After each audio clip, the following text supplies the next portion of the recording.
예배를 하나님 앞에 드리겠습니다. 다 같이 묵도하겠습니다.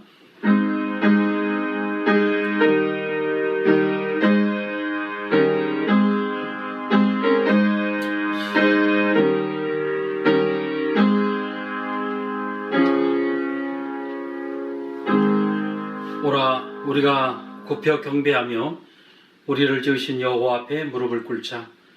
대저 저는 우리 하나님이시여 우리는 그의 기르시는 백성이며 그 손의 양이라. 아멘. 우리의 힘과 능력 되시는 하나님 아버지, 오늘도 구원받은 주의 백성들 온 몸과 마음을 다하여 주님만을 예배하오니 홀로 기뻐 받아주시고 우리에게 복 내려 주옵소서. 예수 그리스도의 이름으로 기원하옵나이다.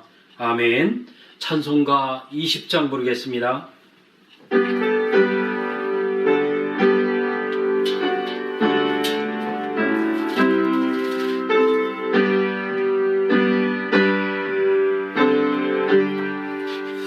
큰 영광 중에 계신 주 나 찬송합니다.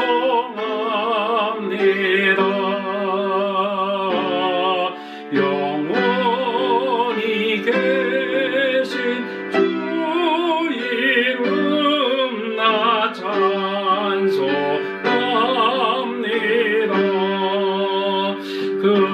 끝없이 크신 능력을 나 찬송합니다.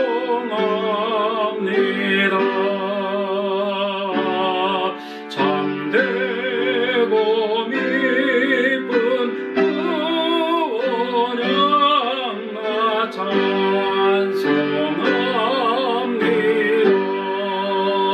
온 천지 창조하시던 그 말씀이 미소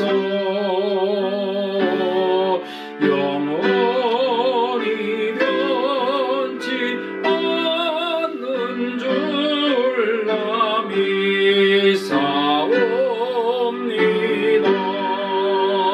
그 온유하신 주 음성 날 불러주시고 그 품에 품어주시니 나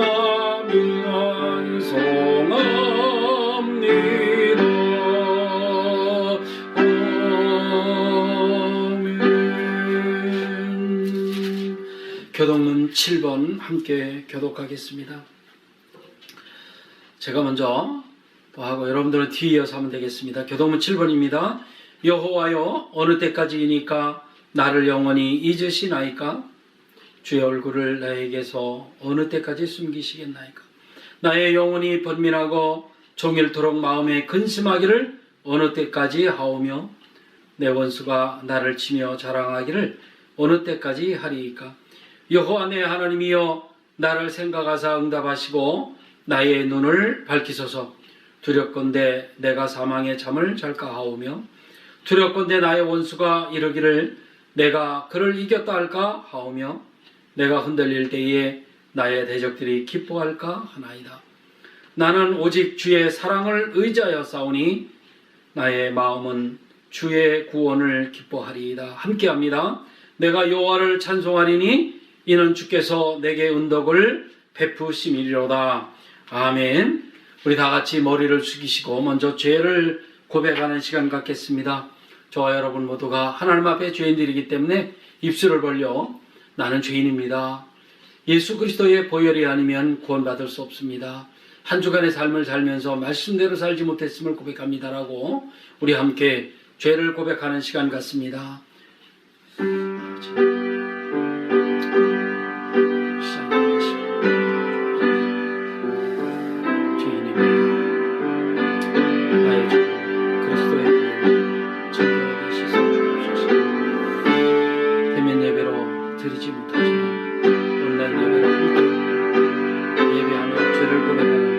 주의 백성들의 죄를 다 용서하여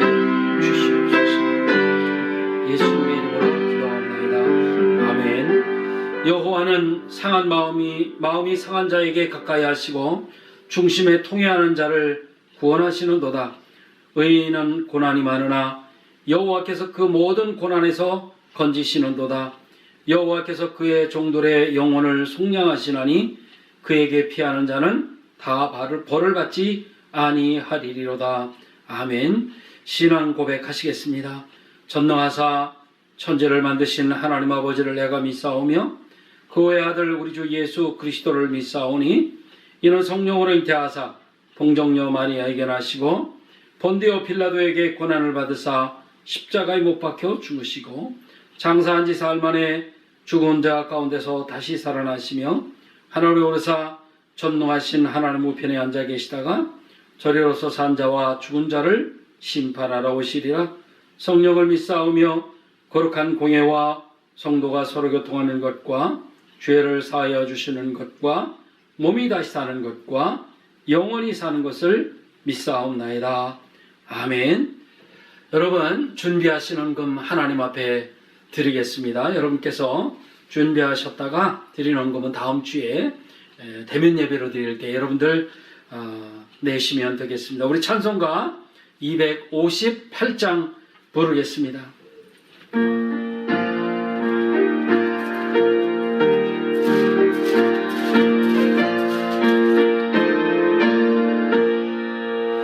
샘물과 같은 보혈은 주님의 피로다.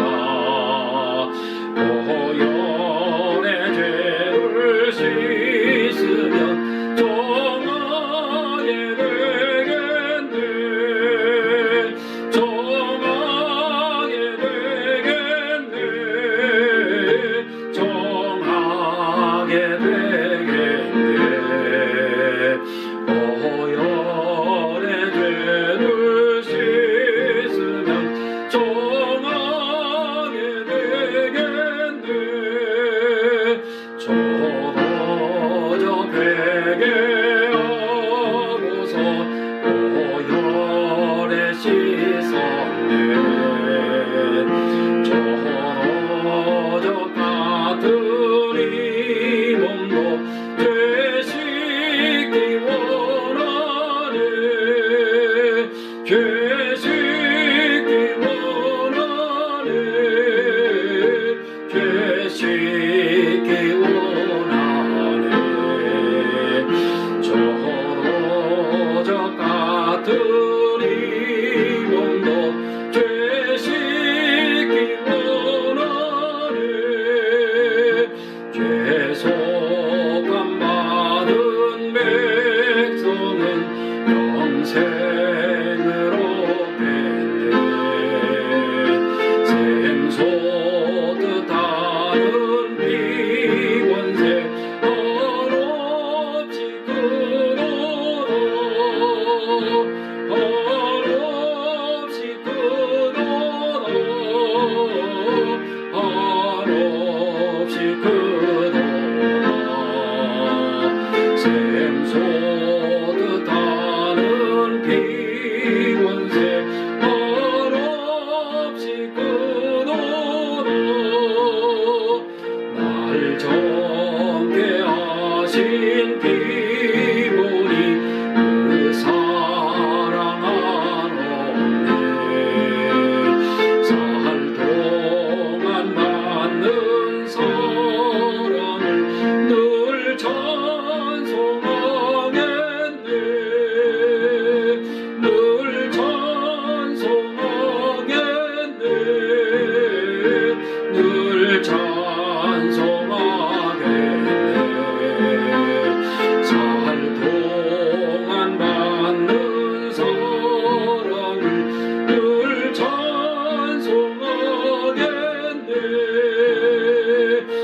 이후에 전로 올라가 더 좋은 노래로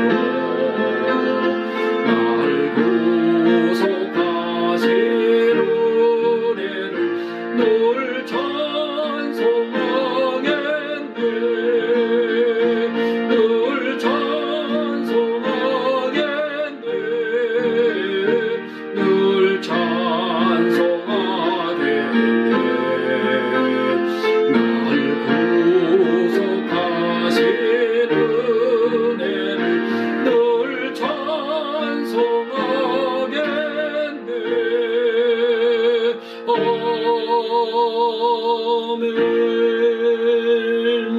기도하겠습니다.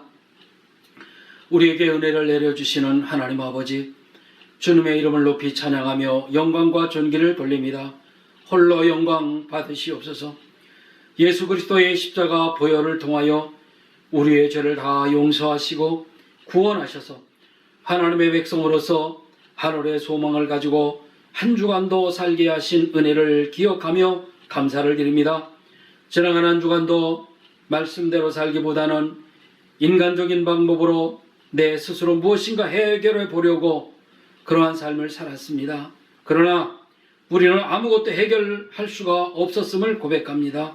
아버지 하나님, 우리의 이러한 잘못된 삶을 고백하오니 다 용서하여 주시고 그리스도의 보혈로 정결하고 깨끗하게 씻어 주시옵소서. 하나님 아버지, 이 코로나 바이러스가 언제까지 갈지 알 수는 없습니다. 우리들을 향한 하나님의 뜻이 무엇인지 우리가 무릎을 꿇고 주님께 물어보는 그러한 삶이 되도록 하나님 도와주옵소서. 이렇게 어려운 시기에 우리가 서로 사랑하며 살아가게 하시고 성도들의 안전도 성령 하나님께서 지켜주옵소서. 특별히 오늘을 거룩한 주일이지만 많은 눈으로 인하여 대면 예배를 할 수 없습니다. 아버지 하나님, 우리 성도들의 안전을 지켜주옵소서. 특별히 병마와 싸우며 극복 중에 있는 우리 형제 김종환 집사님, 또 임현기 권사님, 윤혜경 권사님, 홀것은 형제와 또 연로하신 우리들의 부모님들에게 건강을 허락하여 주옵소서. 아버지 하나님, 자라나고 있는 우리의 자녀들에게도 은총을 베푸시옵소서. 은혜로우신 아버지 하나님, 예수 그리스도의 피값으로 세워주신 우리 한빛 교회가 많은 눈으로 인해 예배당에 모여 예배드리지 못하지만 우리들이 안전한 가운데 주님을 찬양하며 예배할 수 있도록 아버지 인도하여 주옵소서. 교회가 교회로서의 사명을 감당하도록 성령 하나님 인도하여 주시옵소서. 힘과 능력 더하여 주시옵소서. 성령의 역사를 체험하는 교회가 되게 하여 주시옵소서. 아버지 하나님, 두고온 조국을 기억하시고 우리가 살고 있는 이 미국 땅도 함께 하옵소서. 나라를 이끌어가는 위정자들이 하나님을 두려워하며 국민들을 바르게 지도하게 하여 주시옵소서. 오늘도 말씀을 전하는 부족한 종에게 성령 하나님께서 함께 하시고 성령 충만한 가운데 말씀이 선포되어지게 하시옵소서. 성도들의 마음을 이어시옵소서. 오늘 우리가 드리는 이 예배의 시작과 끝을 온전히 주님께서 주장하시고 사탄 마귀가 틈타지 않게 도와주옵소서. 이 모든 말씀 부활의 소망을 주신 우리 구주 예수 그리스도의 이름으로 간절히 기도드리옵나이다. 아멘.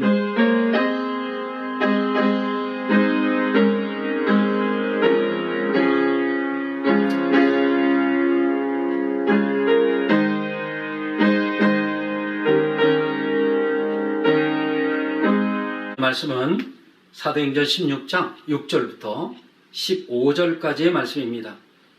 사도행전 16장 6절부터 15절까지 말씀 우리 찾아서 같이 함께 읽겠습니다. 제가 가지고 있는 성경은 신약성경 215쪽입니다. 사도행전 16장 6절부터 함께 읽겠습니다. 찾으셨으면 우리 같이 읽을까요? 시작. 성령이 아시아에서 말씀을 전하지 못하게 하시거늘 그들이 부르기아와 갈라디아 땅으로 다녀가 무시 앞에 이르러 비두니아로 가고자 애쓰되 예수의 영이 허락하지 아니하시는지라.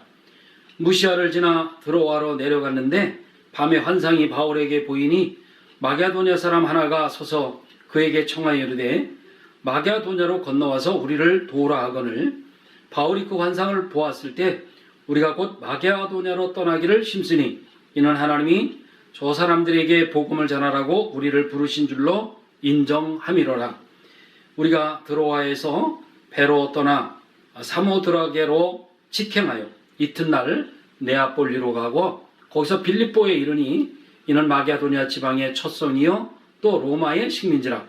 이 성에서 수일을 유하다가 안식일에 우리가 기도할 곳이 있을까 하여 문 밖 강가에 나가 거기에 앉아서 모인 여자들에게 말하는데 두아디라시에 있는 자색 옷감 장사로서 하나님을 섬기는 루디아라 하는 한 여자가 말을 듣고 있을 때 주께서 그 마음을 열어 바울의 말을 따르게 하신지라.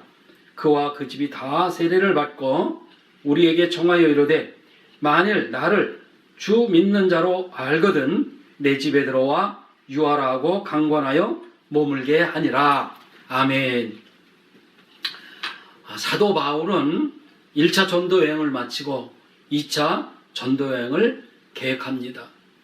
그런데 1차 전도 여행 때에 중간에서 포기하고 집으로 돌아간 마가 요한을 다시 2차 전도 여행 때 데리고 갈 것이냐 아니면 데리고 가지 말 것이냐라고 하는 그 문제로 인해서 바나바와 심하게 다투게 됩니다.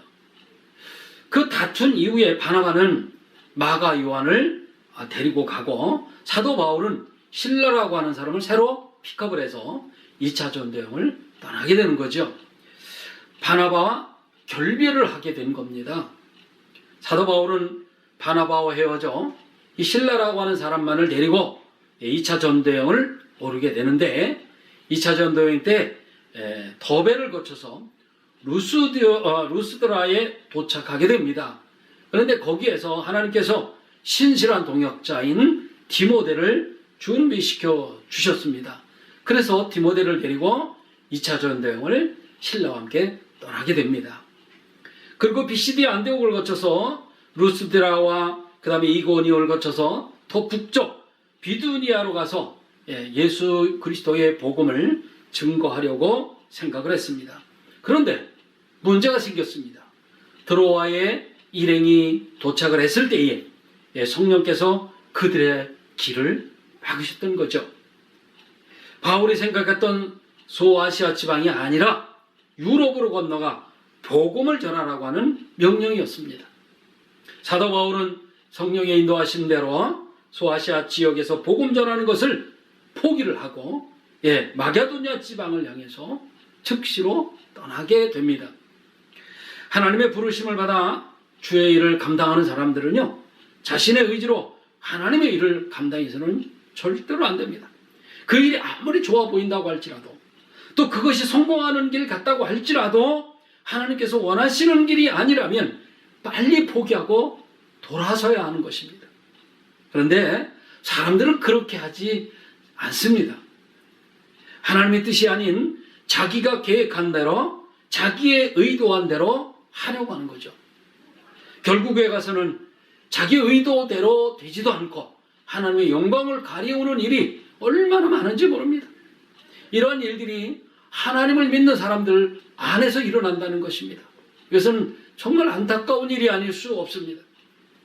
사도 바울 일행이 드로아에서 배를 타고 네오폴리로 가게 됩니다. 그리고 배에서 거기서 내려서 발걸음을 닿은 것이 어디냐면 바로 오늘 말씀에 나오는 빌립보 성이었습니다. 그곳에서 사도 바울 일행은 사도행전의 저자이며 의사인 누가를 다시 만나게 되는 거죠. 하나님께서 누가를 다시 만나게 해주셨던 겁니다.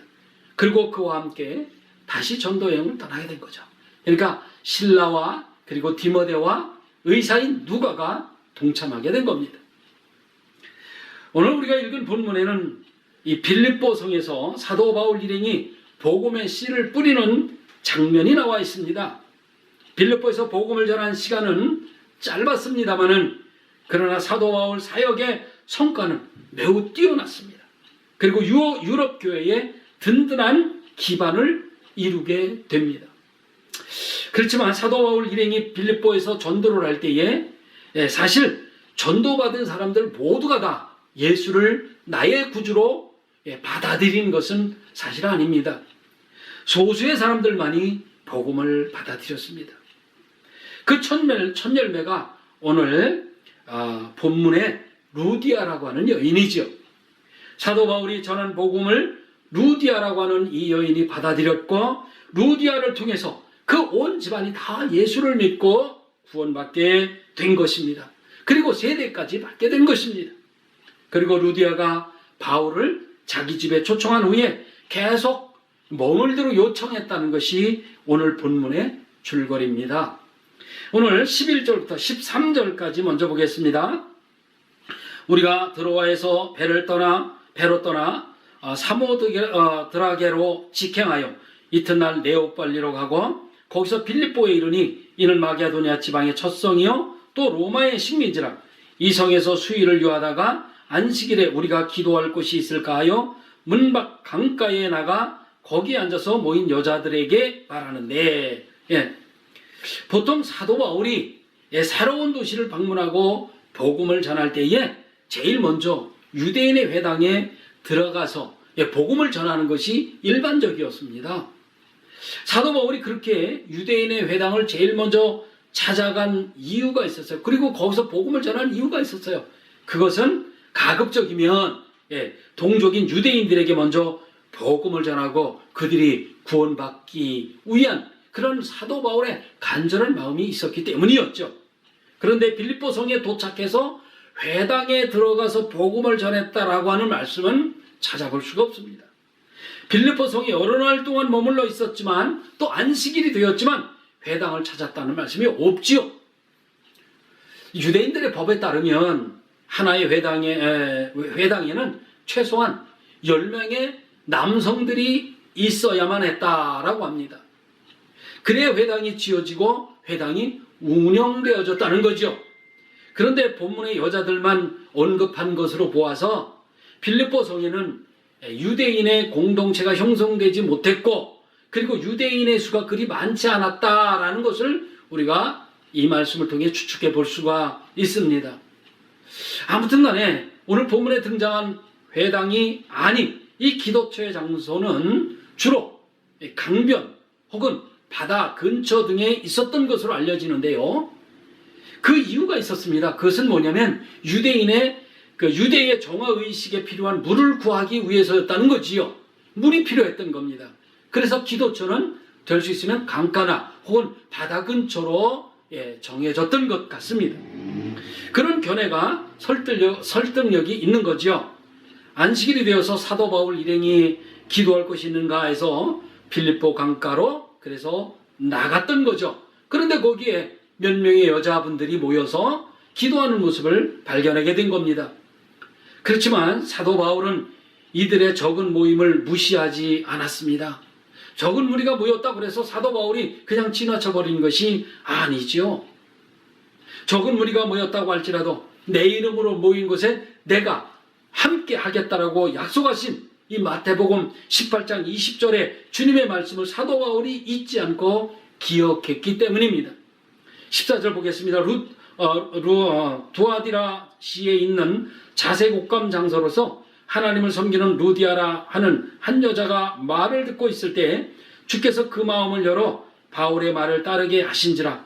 그와 그 집이 다 세례를 받고 우리에게 청하여 이르되 만일 나를 주로 주 믿는 자로 알거든 내 집에 들어와 유하라 하고 강권하여 머물게 하니라. 지금 모여 기도하는 여인들이 몇 명인지는 성경이 말씀하지 않기 때문에 알 수는 없습니다. 그러나 많은 여자분들이 아닌 것은 확실한 것 같아요. 몇 명의 여자분들이 함께 모였다는 거죠. 그 중에 한 사람, 루디아라고 하는 여인이 바울이 전한 말씀을 듣고 회심해서 세례를 받았다는 겁니다. 그리고 바울 일행을 자기 집에 유하도록 초청을 했다는 거지요. 사도행전에서 이방인의 복음을 듣고 예수를 나의 구주로 받아들이고 믿어 구원받은 사람의 가족이라면 우리가 떠올리는 사람이 누굽니까? 그렇죠. 바로 고넬료와 그의 가족입니다. 사도행전 10장에서 고넬료가 우리들에게 소개되어졌다면 사도행전 16장에서 이방인의 여인인 루디아를 소개하고 있는 겁니다. 그렇다고 그렇게 본다면 고넬료는 이방인의 남자 대표라고 할 수 있겠고요. 그리고 루디아는 이방인의 여자를 대표하고 있겠다라고 우리는 생각해 볼 수 있는 거지요. 그렇다면 지금 성경이 루디아라는 여인을 어떤 모습으로 소개하고 있습니까? 그렇죠? 그녀를 두아디라 출신이다 그렇게 말합니다. 빌립보성 출신이 아니고 두아디라 지방의 출신이다 그렇게 말합니다. 그리고 자색옥검을 파는 여인으로 우리에게 소개되어지고 있습니다. 즉 자주색 물감을 들인 옷감을 파는 여인이다, 그런 말이 되는 거지요. 당시 자주색은요, 이 자주색은 왕족이나 귀족을 의미하는 색깔이었다고 합니다. 그러니까 이 여인은 귀족들을 상대로 해서 옷감을 취급하는 여인이었습니다. 그러면 성경은 이 여인을 어떻게 또 소개합니까? 하나님을 공경하는 사람이라고 소개해주고 있습니다. 그리고 빌립보 출신이 아니라 두아디라 출신이라고 말씀을 하고 있는데, 그만큼 빌립보 지역의 입장에서 보았을 때 말이죠, 두아디라 출신의 루디아는 이방 여인이라는 말이 되겠죠. 고향을 떠나 객지 생활을 하는 사람이라는 말도 되겠습니다. 뭐 지금은 그렇지 않습니다만은 옛날에 고향을 떠나 객지에서 생활한다는 것은 소외되고 힘겨운 삶이었습니다. 쉬운 일이 아니었죠. 다른 지역에 들어가 산다는 것은 쉬운 일이 아니었습니다. 그리고 최고급 자주색 옷감을 장사하는 사람이라고 하는 이 말은요, 어느 정도 객지에서 성공을 했다, 경제적으로 자립했다는 의미도 될 수 있을 겁니다. 그런 여인이 사도 바울이 전하는 이 예수에 대한 복음을 받아들이고 또 세례도 받았다는 거죠. 그리고 또 어떻습니까? 후에 자기 집에 사도 바울 일행을 초청을 해서 머물도록 했다는 겁니다. 그리고 그 사도 바울 일행이 빌립보에서 복음을 전하다가 감옥에 갇히는 일이 발생을 하게 됩니다. 사도행전 16장 40절에 보면은 감옥에 갇혔다가 사도 바울이 이제 풀려나는데요, 어디로 간지 아십니까? 바로 루디아의 집으로 찾아갔다라는 말씀을 하게 알 수 있습니다. 이것은요, 그녀의 집이 사도 바울 일행을 모실 수 있는 어느 정도의 그러한 그 생활력을 갖고 있었다, 규모를 갖고 있었다라고 하는 것을 암시하는 말씀이 되겠지요. 기도 초소에 모인 이 여인들 여럿이 있었습니다마는, 그러나 특별히 루디아가 성령 하나님의 인도하심에 따라서 마음의 문을 열었습니다. 그리고 복음을 받아들였고 그녀가 주님의 제자가 됐던 거지요. 주께서 그 마음을 열어 바울의 말을 따르게 하신지라 라고 하는 이 말씀은 루디아의 마음을 여신 분이 주님이라는 뜻이에요. 사도 바울이 말을 잘해서 달변이어서 사람의 마음을 열었다는 것이 아니에요. 주께서 그 마음을 열었기 때문에 사도 바울이 전한 복음을 받아들이고 세례받고 그 온 집안이 예수를 믿게 되었다는 의미입니다. 사도 바울은 고린도서 3장 6절 7절에서 이렇게 고백을 하죠. 나는 심었고 아볼로는 물을 주었을 때 오직 하나님께서 자라게 하셨나니, 그런즉 심는 이나 물 주는 이는 아무것도 아니로되 오직 자라게 하시는 이는 하나님뿐이니라. 그렇습니다. 하나님의 주권적인 사역을 지금 말씀하고 있는 거지요. 심고 물 주는 사역은 아무것도 아니라는 거예요. 오직 자라게 하시는 그분이 진짜라는 거죠. 아무것도 아닌 거라는 거예요. 우리는 물 주고 심고 물 주는 건 아무것도 아닌, 자라게 하는 것이 진짜라는 겁니다. 자라게 하시는 하나님의 사역에 절대적인 가치가 있음을 사도 바울은 이 고린도서 3장 6절 7절에서 고백하고 있는 겁니다. 사실 아무리 달변으로 좋은 말씀을 전한다고 할지라도 무슨 소용이 있겠어요? 듣는 사람이 마음 문을 열지 않는다면 아무 의미가 없는 거죠. 그 소리는요, 울리는 괭가리와 같을 뿐일 것입니다. 주께서 듣는 이의 마음 문을 열어주어야만이 가능한 일이죠. 사도 바울이 복음을 전하고 하나님께서 그녀의 마음을 열어주었을 때 루디아는 바울의 말을 주의 깊게 들었습니다. 성령 하나님께서 오늘 우리의 마음 문을 열어주시게만 한다면 오늘 제가 외치는 이 말씀이 여러분은 귀를 기울이게 될 것이고 한 주간의 삶을 말씀 따라 사시게 될 겁니다. 우리가 잘 아는 대로 사도행전 10장에 등장하는 이방인 고넬료가 정한 시간에 기도를 하게 됩니다. 그런데 그 기도 속에 환상을 보게 되는 거죠. 그 환상 중에 하늘이 열리는 현상이 있었습니다. 그리고 이제 16장에 와서는 이방 여인 루디아가 예수님을 영접하기 위해서 하나님은 그녀의 마음을 열어주신 모습을 볼 수가 있습니다. 하나님께서 그녀의 마음을 열어주셔서 그녀가 바울의 설교에 귀를 기울이게 하셨고, 그리고 예수를 영접하게 하셨던 겁니다. 그 결과 어떤 일이 벌어졌나요? 그렇죠. 그녀만 구원받은 것이 아닙니다. 그의 온 가족이 다 예수를 믿고 구원받게 되었다는 거지요. 한마디로 말하면 다른 사람에게 영향력을 끼친 겁니다. 나만 구원받고 끝난 것이 아니라 다른 사람에게 영향력을 끼쳐서 그들과 함께 구원받게 했던 거지요. 저도 저희 집에서 가장 예수님을 먼저 믿게 된 사람입니다. 그리고 저희 가정뿐만 아니라 저희 외갓집 모두가 다 예수를 믿고 구원받게 되었습니다. 저의 기도 제목은 우리 처가 댁 식구들이 모두가 더 구원받는 겁니다. 그래서 저는 날마다 새벽마다 무릎을 꿇고 그분들을 위해서 기도하고 있습니다. 예수님을 영접하고 구원받은 이 루디아는요, 이후부터 적극적인 신앙생활을 하게 됩니다. 예수 믿고도 옛날 모습 그대로 살지 않았다는 겁니다. 루디아는 옛날 모습 그대로 살지 않았어요. 삶이 달라졌습니다. 예수를 나의 구주로 영접한 사람은 제일 먼저 삶이 달라져야만 합니다. 오늘 보면 15절에 보면 반드시 바울 일행을 자기 집으로 데리고 가겠다라고 하는 의지 표현을 하게 됩니다. 그게 뭐예요? 강권하여, 아주 강권해서, 아주 정말 꼭 가셔야 합니다, 이렇게 말했다는 거죠. 그래서 사도 바울 일행을 자기 집으로 초청했다는 겁니다.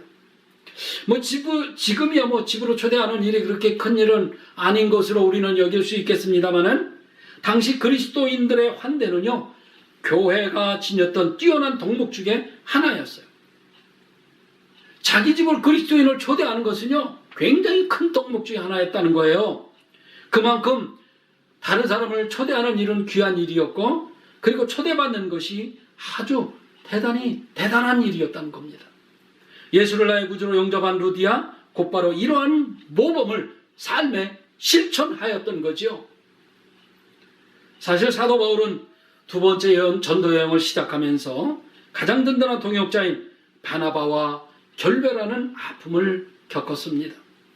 그런데 하나님께서는 그런 사도 바울에게 실라라고 하는 다른 동역자를 붙여주셨고, 또 도중에는 신앙의 아들인 디모데를 만나게 해주셨습니다. 어디 그뿐입니까? 빌립보에서는 의사인 누가를 동역자로 보내주셨던 거죠.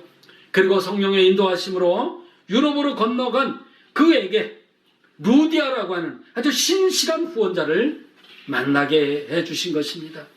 낯선 땅에 처음 발을 들여놓은 사도 바울 일행으로서는 그야말로 천군 만마를 얻은 것과 같았을 겁니다. 루디아는 예수 그리스도를 영접한 후에 하나님을 공경하는 삶을 살았어요. 옛날과 같은 삶을 살지 않았습니다. 그리고 기도처를 찾아서 항상 기도하는 삶의 모범을 보여주었습니다. 바로 이러한 삶이 하나님의 선택을 받기에 합당한 삶이 되었던 것이라고 생각이 되어집니다. 사도행전 16장에 접어들면서 그 당시에 이방 지역에서 이방인으로 살아가며 여성으로서 이중 삼중의 그 소외된 삶을 살았던 이 루디아라고 하는 여자가 사도 바울의 말씀을 듣고 성령 하나님께서 그의 마음을 열어주시고 예수를 영접하면서 사도 바울의 2차 전도 여행은 시작되어진 겁니다. 이렇게 시작된 빌립보 교회는요, 이후에 사도 바울의 선교에 아주 커다란 후원자 역할을 하게 됩니다. 어디 그뿐인가요? 사도 바울이 훗날 로마 감옥에 갇히게 되잖아요. 그때에 빌립보 교회는요, 헌금을 모으게 됩니다. 그리고 에바브로 디도라고 하는 그 종을 통해서 사도 바울에게 보내주게 됩니다. 사실 사도 바울은요, 되도록이면 스스로 자족하면서 복음을 전하는 일에 힘쓴 전도자였습니다. 그러나 유달리 이 빌립보 교회의 지원은 마다하지 않은 모습을 볼 수가 있어요. 기쁜 마음으로 그 지원금을 받아 쓴 모습을 보게 됩니다. 도움을 주는 사람의 마음이 진심으로 전달되어지면은요, 이렇게 도움받는 사람도 기쁘고 감사하게 받을 수 있는 거죠. 생색내기나 혹은 마지못해서 하는 것이 그런 지원이 아니라 진심으로 사도 바울의 선교를 돕기 위한 이 빌립보 교회의 그 마음, 신실하고 진실된 마음을 사도 바울이 알고 있었기 때문에 사도 바울은 그들의 후원은 거절하지 않고 늘 기쁘고 감사한 마음으로 받았던 겁니다. 그러한 도움을 주는 교회와 성도들의 진심이 바로 이 사도 바울의 전도여행의 열매를 크게 맺을 수 있도록 하는 그런 기반이 되었던 겁니다. 그리고 그가 초대교회의 위대한 사도가 될 수 있는 밑거름도 되었던 거죠. 그뿐만이 아닙니다. 오늘날까지 기독교의 아주 위대한 사도로 기억되는 데에 바로 이 빌립보 교회와 그리고 그 교회의 핵심 멤버였던 루디아라고 하는 여성이 바로 있었던 겁니다. 우리 교회가 바로 이런 빌립보 교회 같은 교회가 되었으면 참으로 좋겠습니다. 여러분들이 가지고 있는 달란트를 통해서 신실하게 많은 사람들을 섬겨나갔으면 좋겠어요. 루디아와 같은 성령 하나님을 통해서 마음을 여러분이 활짝 열으시고 복음을 전하는 일에 함께하는 성도들이 되었으면 참으로 저는 좋겠습니다. 어떤 감정적으로 예수를 믿는 사람들이 아니라 성령 하나님을 통해서 삶의 이끌림을 받는 신실하고 진실된 성도들이 우리 교회에 많아졌으면 좋겠다라는 것입니다. 기분 좋으면 잘하고 기분 상하면 돌아서는 그런 얄팍한 믿음이 아닌 신실되고 진실된 믿음을 소유한 루디아처럼 말이죠. 그래서 우리 교회가 이 지역을 복음화시키는 일에 커다란 역할을 감당하는 교회가 되었으면 좋겠습니다. 여러분 한 주간 이러한 삶을 사시기를 주님의 이름으로 축원합니다. 기도하겠습니다. 하나님 아버지, 루디아는 빌립보 교회의 신실한 그러한 성도였습니다. 섬기고 또 본을 보이는 성도였습니다. 다른 사람에게 영향력을 끼치는 성도였습니다. 이러한 성도들이 우리 교회에게도 많이 늘어나도록 하나님 도와주옵소서. 한 주간 삶을 살 때 이러한 신실되고 진실된 삶이 다른 사람들이 영향력 끼치게 하여 주옵소서. 예수님의 이름으로 기도합나이다. 아멘. 감사합니다. 광고 말씀드리겠습니다. 오늘은 대면 예배로 드릴 수가 없었습니다. 왜냐하면 어제 그저께 내린 눈이 너무나 많아서 저희 집에 아침에 어제 재보니까요 원풋이에요. 12인치 정도가 내렸더라고요. 굉장히 많은 눈이 오랜만에 내렸습니다. 그래서 당회에서는 오늘 예배를 취소하고 온라인으로 드릴 수밖에 없었다는 것을 여러분 양해해 주시기를 부탁드립니다. 그리고 오늘 여러분들께서 드린 헌금은 다음 주에 가져오시면 되겠습니다. 오늘 한국학교가 온라인으로 개강을 합니다. 그래서 아이들 혹시 주변에 있는 아이들이 교회에 오지 않아도 되니까 집에서 줌으로 이렇게 한국어를 배울 수 있는 그런 기회가 됩니다. 그래서 주변에 혹시 소개하실 분들이 있으면 우리 최 장로님에게 이렇게 안내해 주시면 좋겠습니다. 하이델베르그 요리문답 매주 우리가 하고 있습니다. 오늘은 또 15번, 16번요. 두 문을 또 읽고 또 대답하는 시간 갖도록 하겠습니다. 우리 김종원 집사님과 그리고 이명규 권사님, 윤혜경 권사님, 또 폴거슨 형제를 위해서 여러분 기도하는 거 잊지 마시고요. 그분들이 꼭 회복되고 그래서 교회에 참석할 수 있도록 여러분들 기도해 주시기를 부탁드립니다. 이제 하이델베르그 제 15문 제가 읽으면 여러분들은 대답해 주시면 되겠습니다. 제가 15번째 문제 읽겠습니다. 우리는 어떠한 중보자와 구세주를 기대해야 합니까? 대답하면 됩니다. 그는 참 사람이시면서 진실로 의로우시고 모든 피조물보다 큰 능력을 소유하신 참 하나님이어야 합니다. 16문입니다. 왜 중보자는 참 사람이면서 진실로 의로워야 합니까? 답해 주시기 바랍니다. 하나님의 공의가 죄를 지은 사람이 그 죄값을 치러야 할 것을 요구합니다. 그러나 죄인은 다른 사람들의 죄값을 치를 수가 없습니다. 이제 우리 다 같이 일어나 찬송가 289장 부르시고 축도로 예배를 마치겠습니다.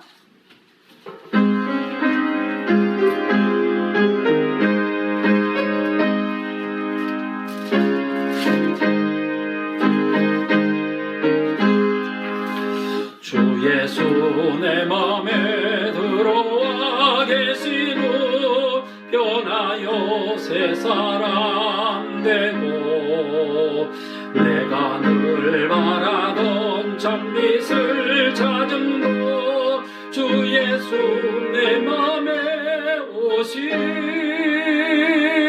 주 예수 내 맘에 오심 주 예수 내 맘에 오심 울매는 내 맘에 기쁨이 넘치는 주 예수 내 맘에 오심 주 예수 내 맘에 들어와 계시고 망령된 행치를 끊고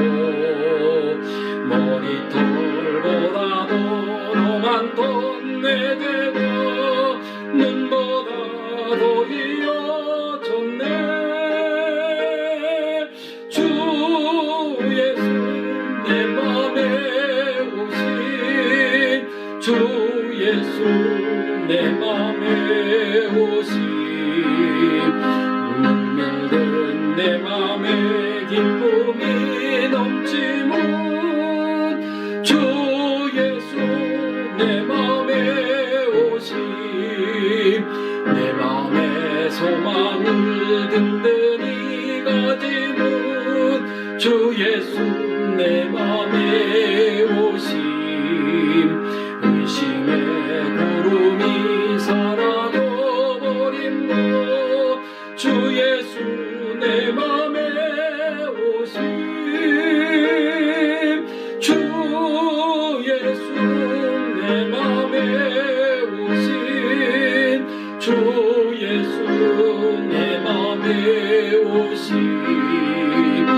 물밀든 내 맘에 기쁨이 넘치는 주 예수 내 맘에 오심 사망의 음침한 골짜기 가다가 밝은 빛 도련히 비춰 저 멀리 하늘 무난하게 보인 것 주 예수 내 맘에 오심 주 예수 내 맘에 오심 주 예수 내 맘에 오심 물밀든 내 맘에 기쁨이 넘치는 주 예수 내 맘에 오심 내가 저 천성에 올라가 살기는 주 예수 내 맘에 오심 천성에 올라가 주님을 뵈리니 그 기쁨 비길 데 없네 주 예수 내 맘에 오심 주 예수 내 맘에 오심 물밀든 내 맘에 기쁨이 넘치는 주 예수 내 맘에 오심 기도하겠습니다. 사랑의 아버지 하나님, 오늘도 각 가정에서 가족이 함께 모여 온라인으로 예배 드리는 중에 주께 헌신을 다짐하며 물질을 드렸습니다. 드린 손길들마다 기억하시고 저들의 삶에 함께하여 주옵소서. 이 물질이 쓰여지는 곳곳마다 주님의 영광만 드러나게 하옵소서.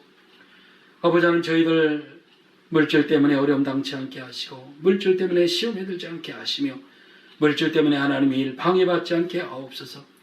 저들의 삶을 풍족하게 하여 주옵소서.